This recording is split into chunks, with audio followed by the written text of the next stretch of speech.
Kim Jong-un dihormati lebih dari seorang raja di Korea. Kim Jong-un dihormati lebih dari seorang raja di Korea Utara. Sungguh cuaca yang sangat dingin di Pyongyang pada 28 Desember 2011. Salju turun dengan lebat saat mobil Lincoln Continental warna hitam bergerak perlahan melalui jalan-jalan kota.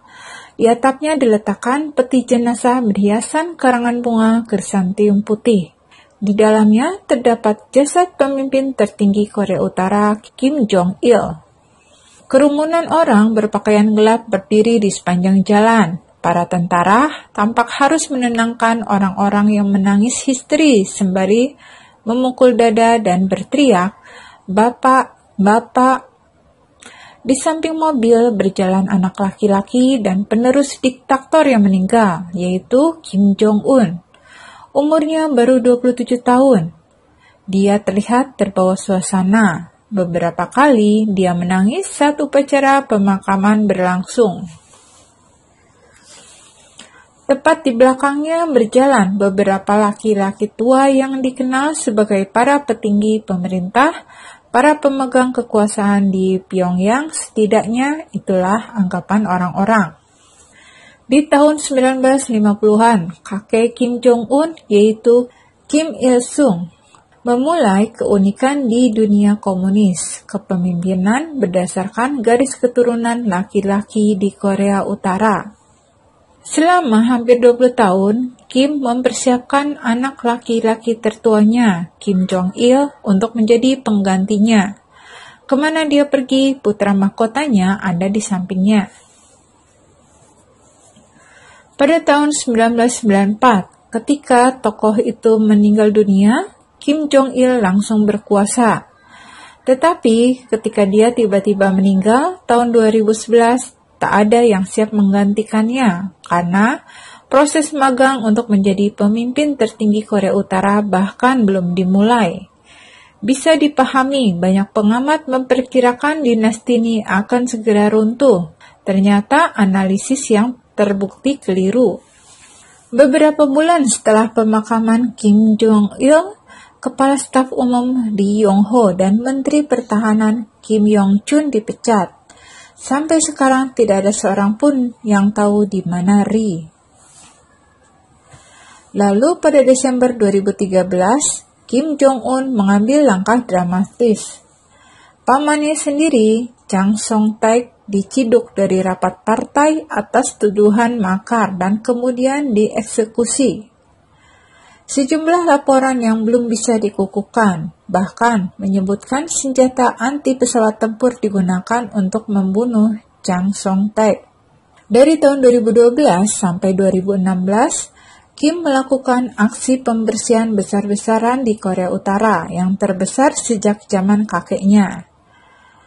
Institut Strategi Keamanan Nasional Korea Selatan mengatakan 140 perwira senior di tubuh militer dan pejabat pemerintah dieksekusi. Sekitar 200 lainnya dipecat atau dijebloskan ke penjara. Kim Jong-un melenyapkan siapapun yang menghalanginya, menggantikan mereka dengan kader-kader muda yang setia mendukungnya. Anak-anak muda ini dipimpin langsung oleh saudara perempuannya sendiri, yaitu Kim Yo-jong, yang pada 2017 diangkat menjadi anggota Politbiro pada usia 30 tahun. Sekarang, tak seorang pun meragukan lagi siapa yang memegang kuasa di Pyongyang. Dialah Kim Jong-un, sang pemimpin tertinggi Korea Utara. Sore yang hangat pada April 2018, Kim Jong-un duduk di jembatan kayu di wilayah zona demilitarisasi atau DMZ yang memisahkan Korea Utara dan Korea Selatan. 6 tahun sudah berlalu sejak hari yang sangat dingin di Pyongyang. Kim menghirup teh dan mendengarkan dengan serius apa yang disampaikan Presiden Korea Selatan, Moon Jae-in. Pertemuan disiarkan langsung ke seluruh dunia, namun tidak ada yang tahu persis apa yang dibicarakan Kim Jong-un dan Moon Jae-in. Selama kurang lebih setengah jam, banyak orang di dunia terpana menonton pembicaraan bisu tersebut, berusaha menerjemahkan bahasa tubuh mereka. Ini adalah perkembangan dramatis. Hanya beberapa bulan sebelumnya, Kim melakukan uji penembakan peluru kendali ke arah Jepang dan mengancam akan menyerang Seoul dan Amerika Serikat. Sekarang dia duduk, tersenyum, perhatiannya tersita dalam pembicaraan dengan musuh terbesarnya. Bagaimana Anda bisa memahami pertemuan yang diikuti oleh laki-laki yang siap membunuh pamannya sendiri? Pertemuan Kim Jong-un dan Moon Jae-in menyisakan banyak pertanyaan. Apa yang Kim inginkan? Apakah ini sekedar gertak sambal sebelum ia melancarkan serangan? Atau apakah Kim sekarang memang akan mengambil arah yang berbeda dengan sang kakek dan sang ayah? Kilas balik pada tahun 1992. Di sebuah villa di Pyongyang sedang berlangsung pesta ulang tahun khusus untuk seorang anak laki-laki berumur 8 tahun. Dari sekian banyak hadiah untuknya, ada satu hal yang tampak mencolok. Seragam jenderal, bukan mainan tetapi pakaian yang sebenarnya. Memang ukurannya lebih kecil tapi tetap barang asli, seragam jenderal angkatan bersenjata rakyat Korea. Orang-orang lain, jenderal-jenderal lain yang jauh lebih tua tiba di pesta dan membungkuk di depan anak laki-laki itu. Bocah itu bernama Kim Jong-un. Hampir 20 tahun sebelumnya, Ko Yong-suk dan suaminya membelot ke barat. Mereka sekarang tinggal di luar New York.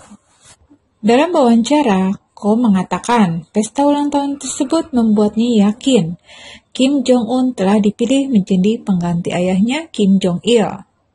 Adalah tidak mungkin baginya untuk tumbuh sebagai manusia biasa karena orang-orang di sekitarnya memperlakukannya seperti itu, kata Ko. Beberapa tahun kemudian, Ko Yong-suk ditugaskan untuk mendampingi Kim Jong-un ketika ayahnya memasukkannya ke sekolah swasta di Swiss.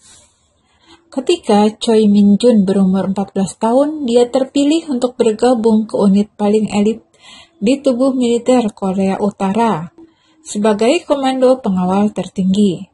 Sekarang dia tinggal di Korea Selatan dengan nama palsu setelah memutuskan untuk membelot dan meninggalkan Korea Utara. Baru-baru ini ada kesepakatan untuk melihat lebih dekat unit rahasia yang bertugas melindungi dinasti kerajaan Korea Utara ketika Kim Jong-un tiba di KTT dengan Presiden Korea Selatan Moon Jae-in pada bulan April. Sekelompok pengawal jangkung berseragam terekam berlari di samping limousin Mercedes-nya. Mereka ini adalah bagian dari kelompok inti komando pengawal tertinggi, unit paling elit dari kelompok-kelompok yang ada di puncak kekuasaan. Choi Min-jun gagal menjadi anggota unit karena postur badannya tidak cukup tinggi. Alasan yang lebih kuat sebenarnya bukan soal tinggi badan. Ia tidak berasal dari kelas elit. Saya tidak dilahirkan di kelompok teratas masyarakat, kata Choi. Jadi saya tidak akan bertugas menjadi pengawal pribadi pemimpin tertinggi. Saya ditugaskan di unit bertempur.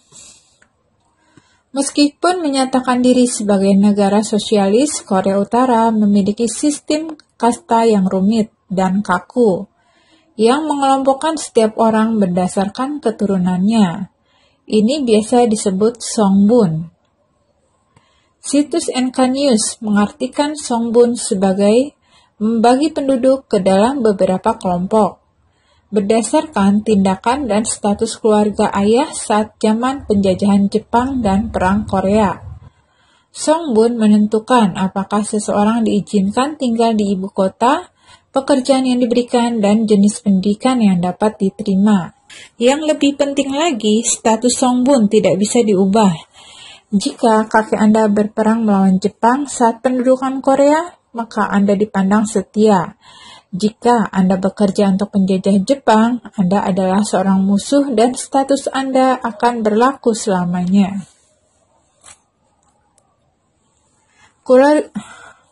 Keluarga Choi sendiri adalah petani. Mereka tidak pernah bekerja untuk Jepang, tetapi juga tidak menentang mereka.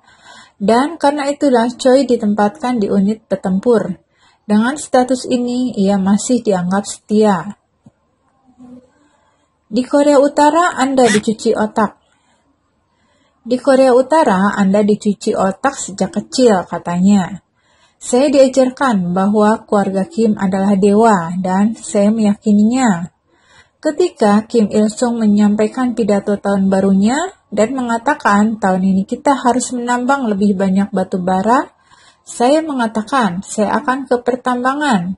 Saya begitu naif dan setia kepada keluarga Kim. Choi kemudian mengetahui keberadaan Komando Pengawal Tertinggi yang sejatinya dibentuk untuk melindungi keluarga Kim dari rakyatnya sendiri, bukan dari musuh asing. Bagi keluarga Kim, semua orang berpotensi menjadi musuh, katanya. Militer Korea Utara, Kementerian Staf Umum, dan Kementerian Angkatan Bersenjata, mereka semua bisa menjadi musuh. Choi dilatih untuk tidak mempercayai siapapun, bahkan orang tuanya sendiri. Kecurigaan yang tak berdasar di keluarga Kim makin besar, dan ini diikuti dengan penambahan jumlah personel pasukan keamanan pribadinya. Ketika keluarga Kim menyaksikan runtuhnya Blok Timur dan Uni Soviet, mereka kaget. Mereka menambah jumlah anggota Komando Pengawal Tertinggi. Sekarang anggotanya hampir 120.000 tentara. Seperti keluarga kerajaan abad pertengahan, rejim Kim iri terhadap kekuasaan musuh-musuhnya di dunia.